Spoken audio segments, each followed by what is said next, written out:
Welcome to Let's See a Movie. This show is dedicated to the car ride to and from the movie theater, the anticipation of stories that are about to be told, and the reactions immediately thereafter. Of course, we aren't exactly movie critics, but we are people that genuinely love movies. So I guess what you're about to experience is raw, uncut, unscripted reactions. And yeah, there's gonna be spoilers. So buckle up, grab some popcorn, and let's see a movie.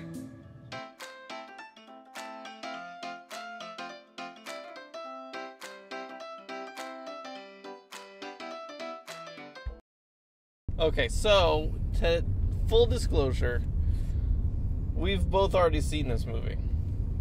Thor 3, Ragnarok. Ragnarok the third Thor. We've already seen it. Ragnarok.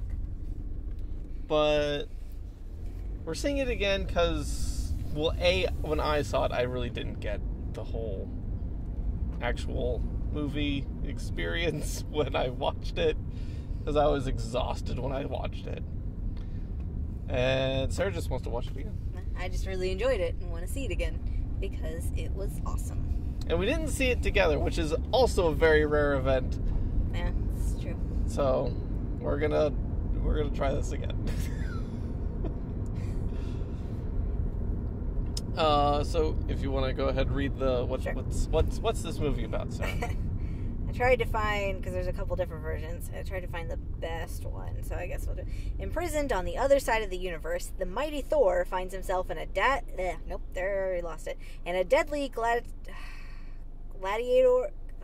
gladiatorial, there you go. That is not a normal word. Yeah. Contest that pits him against the Hulk, his former ally and fellow Avenger. Thor's crest... Wow. Can we start that over again? Sure. Alright. I don't even know. Take 3. Alright, maybe I'll just do this one then, the first one. It's shorter, but it's a... Thor is imprisoned on the other side of the universe and finds himself in a race against time to get back to Asgard to stop Ragnarok, the destruction of his homeworld and the end of Asgardian civilization, at the hands of the all-powerful new threat, the ruthless Hela.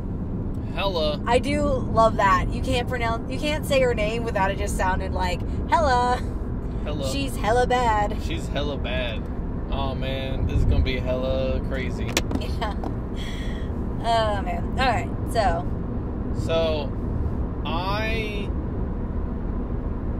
am looking forward to figuring out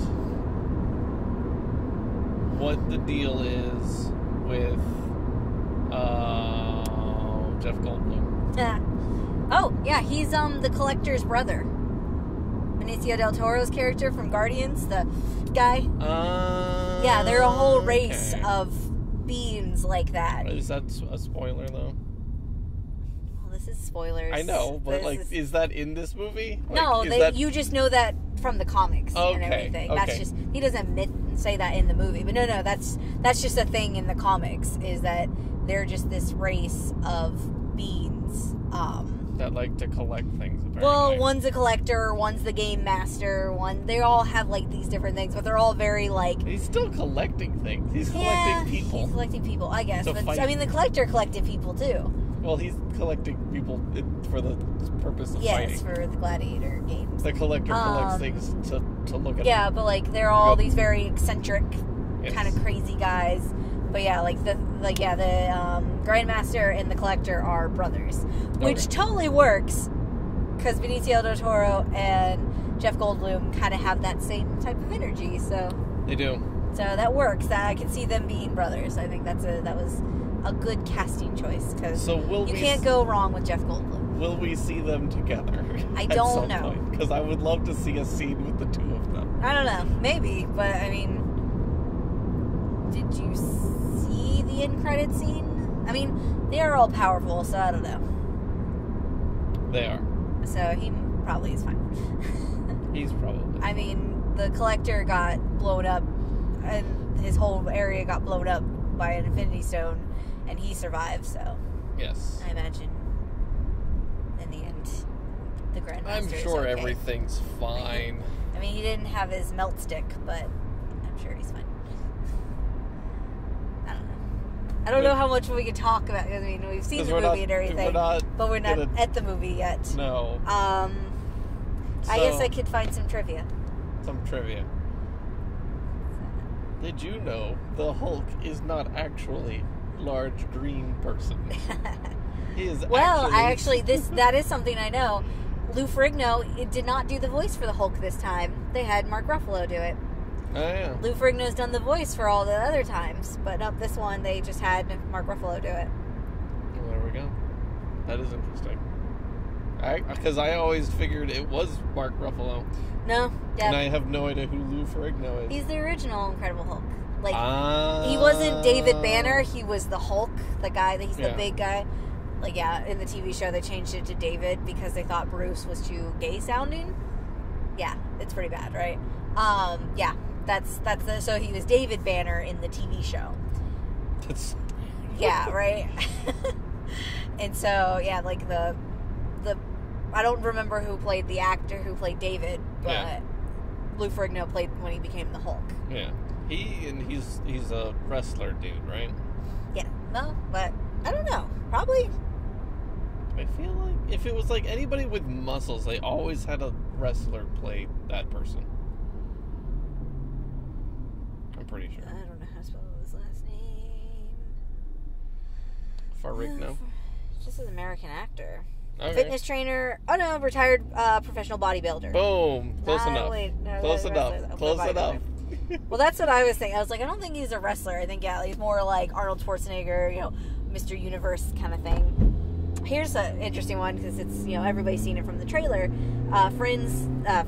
The Friends from Work line that Thor says about the Hulk was suggested by a Make-A-Wish child who paid a visit to the set on the day that scene was filmed. That's awesome. So that's a clever little kid. Yeah. And then 80% of the dialogue in the film was improvised in order to create a very loose and collaborative mood among the cast, which I think worked. I think, no.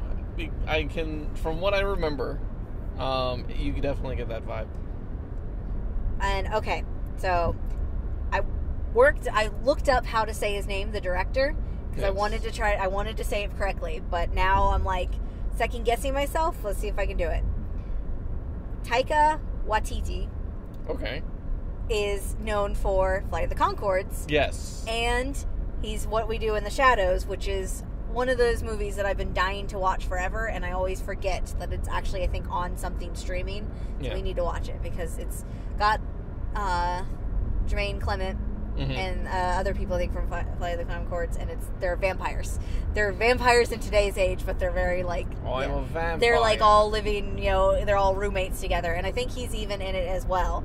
But he plays Korg, one of the best characters in this movie, and so I'm really excited to see all his lines, or his parts again. Okay, so Korg is also the director. Yes, he did the motion capture and the voice. Jeez, yeah, that's okay.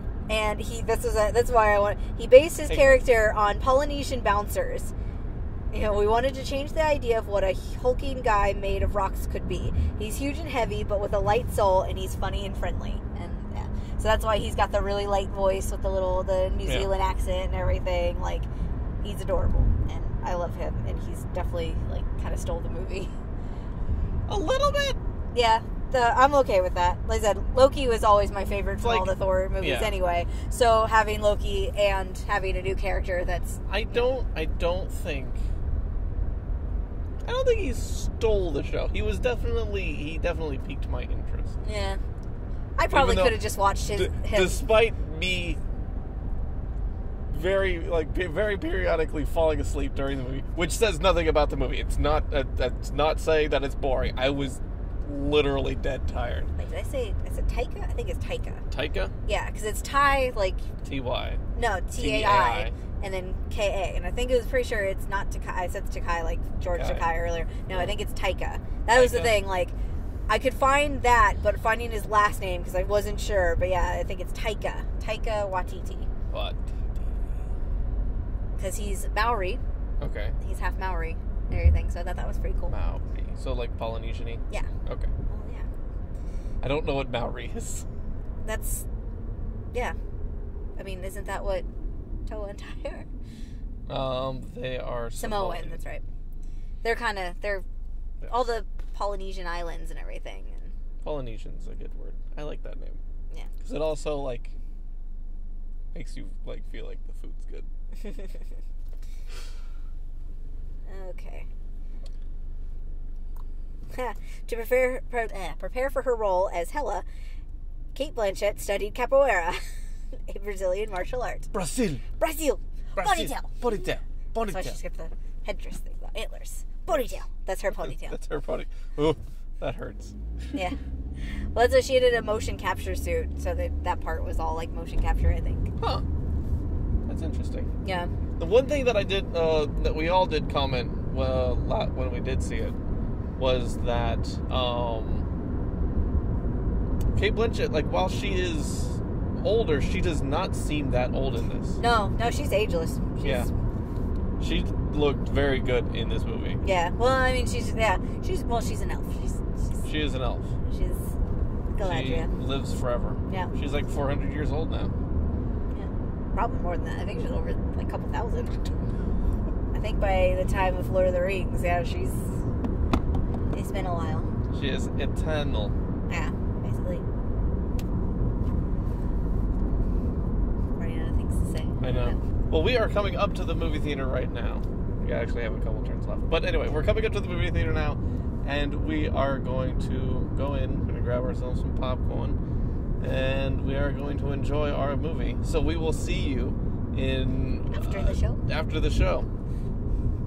I was going to say, like, what the runtime was like. 2 hours and 10 minutes. 2 hours, So 2 hours, 30 minutes more, because it's got 20 minutes of previews. And we always see the previews. Sometimes. I think we're going to see most of them, I guess, depending on how long the line is when we get in there. Yes. I don't try to see them. I don't like the previews for this because they freaking snuck in a freaking Star Wars trailer in there. And I'm like, no! It's the last one. Or the first one. I can't remember. At the theater I went to, it was like the second one. Oh, yeah. And I was like, no, I don't want to watch this! Yeah, it's like the one just before the movie, I think. It's not snuck in. It's right there. They want it right there, front and center. It's not snuck in. They pay for that. Well, I wasn't expecting it. How could you not be expecting it? They need to say, warning, the next trailer is going to be a Star Wars trailer. Deal with it. You're silly. Alright, see you guys after the movie. Know each other. He's a friend from work. Oh, come on.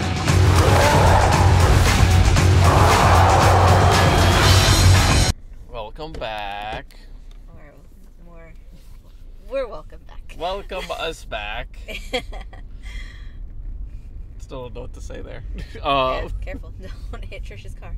I will. I'll hit all the cars. Okay. Okay, so Thor Ragnarok, the second time around. The second Ragnaroking. Ragnarok again. Ragnarok to Electric Boogaloo. Ragnarok the tree. They're an actual Electric Boogaloo.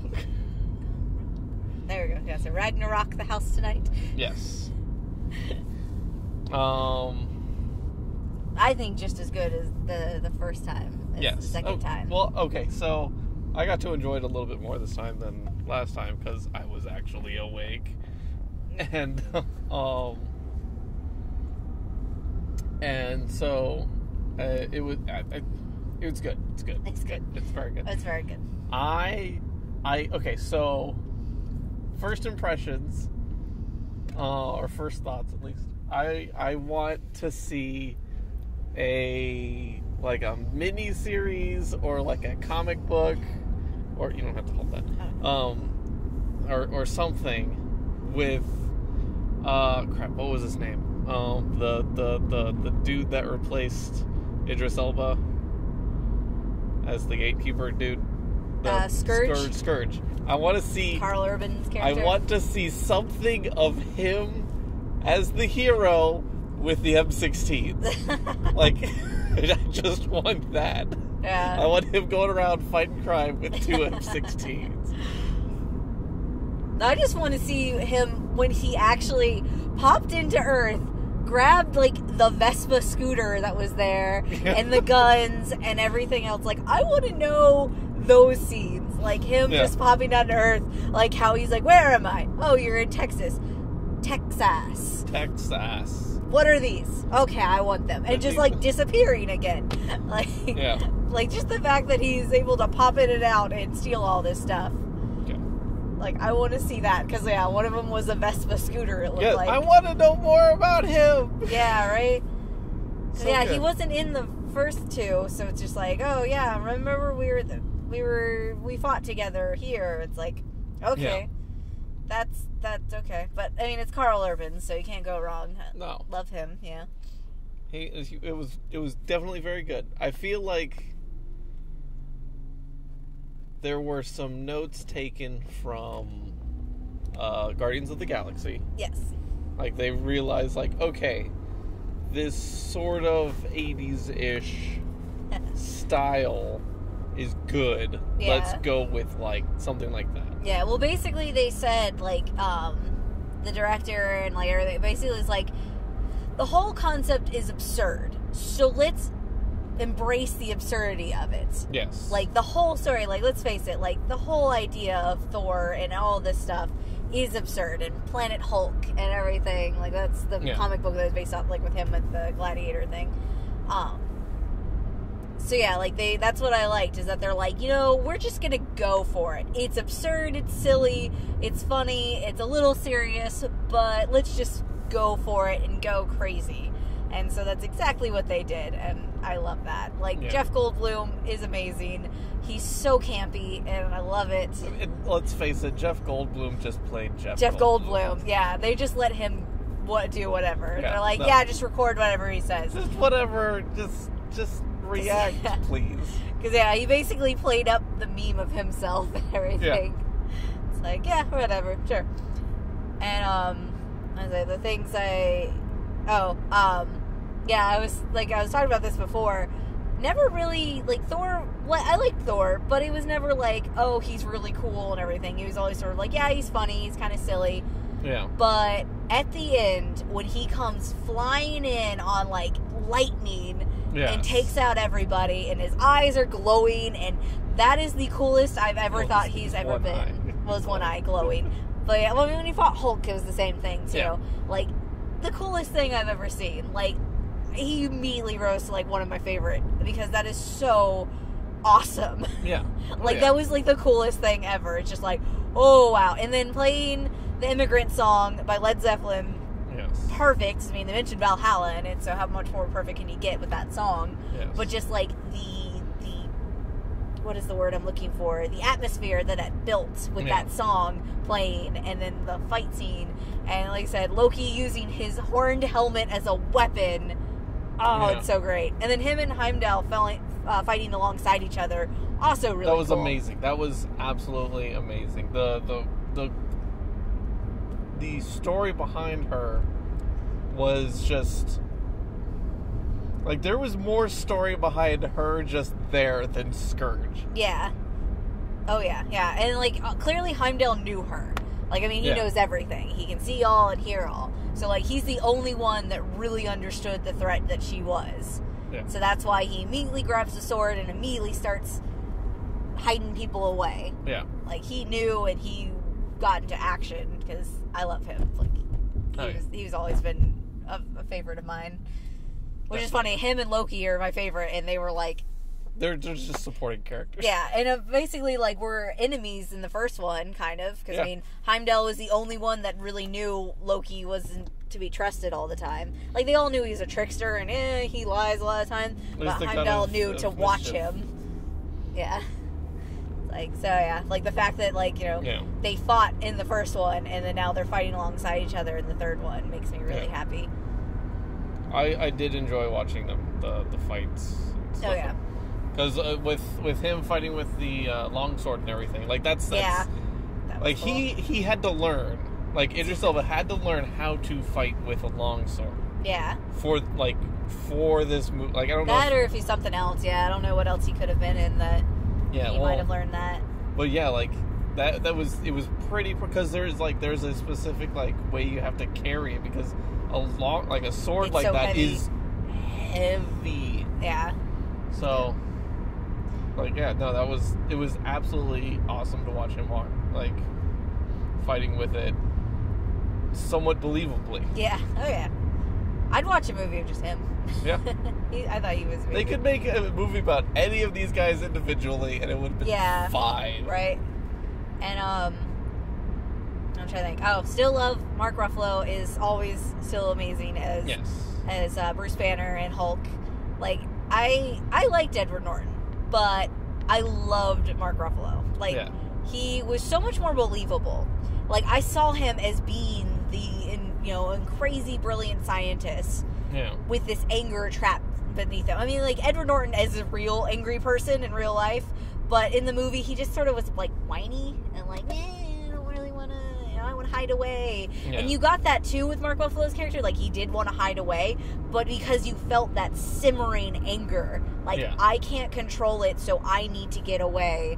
Mm-hmm. Not because I'm scared, but because I know what I'm capable of. Yeah. And so I loved him. I like from the first Avengers when he shows up, he's just so good. And then this one having more of that deep conflict and everything. Like when he changes back, and you realize he'd been Hulk for 2 years. He'd been hiding out from that for so long. And you can feel that he is like scared about like.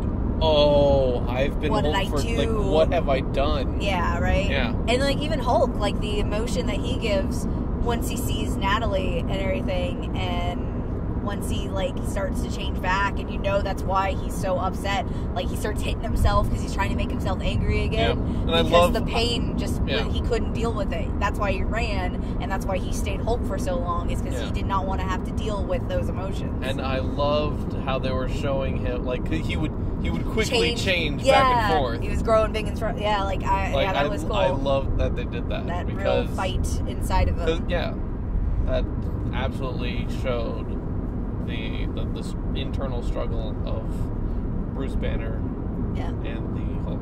Yeah, that was good. I liked Valkyrie. I thought she was really cool. Yes. I totally believe that I know Tessa Thompson, I think it was Tessa Thompson is her name, the actress. Yeah. I know she said that, I don't know if that, like, in her mind, or if as they told her, is the Valkyrie is bi. And I definitely got that one, the blonde Valkyrie that jumped in front of her, and protected her from Hela, totally was her lover. That's why she ran away. Like, she stops when she's talking to Thor about, like, I only survived because, and that, that gave such a good, interesting, like, added layer to her. Oh, yeah. And it's like, no, it's not shoved down your throat, so people get over that. No, I hate that stupid excuse. Yeah. People are allowed to have depth and layers. They're allowed to have, They can be like an onion. Yep. And, she was, and the drinking, like, her getting, like, that was why she was there, is to get away from all the pain. And then once Loki made her relive it, she realized, I'm stronger than this. Yeah. And then we can go on about every character. Korg being still the sweetest, cutest, funniest character. Yes. Oh, I love him. I've just been carrying him around. I felt bad. Meek's alive. What was your question again, bro? Him calling him bro was amazing. And then piss off Ghost when he's going after Loki's illusion. Oh my gosh, he was so great. Korg was the audience in the movie. Yeah, right? I mean, he makes a rock, paper, scissors joke the moment you meet him. Exactly. It's like, what world are we in? The audience in the movie. Yeah. Like, I don't know if that's like a technical, like, storytelling, like, thing, but, like, that's what that is. Yeah. That's his exact purpose. was perfect. Like, okay, so you guys are in this movie too. Yeah, and like we'll rebuild the foundation. It'll be a haven for all. Oh, no, the foundation's gone. Sorry. He was so cute. And it's like when the rock falls off of him, there goes another one. Yep. Like, he just was like, I loved everything he said. Like, everything he said was pure magic. Yeah. So we're home.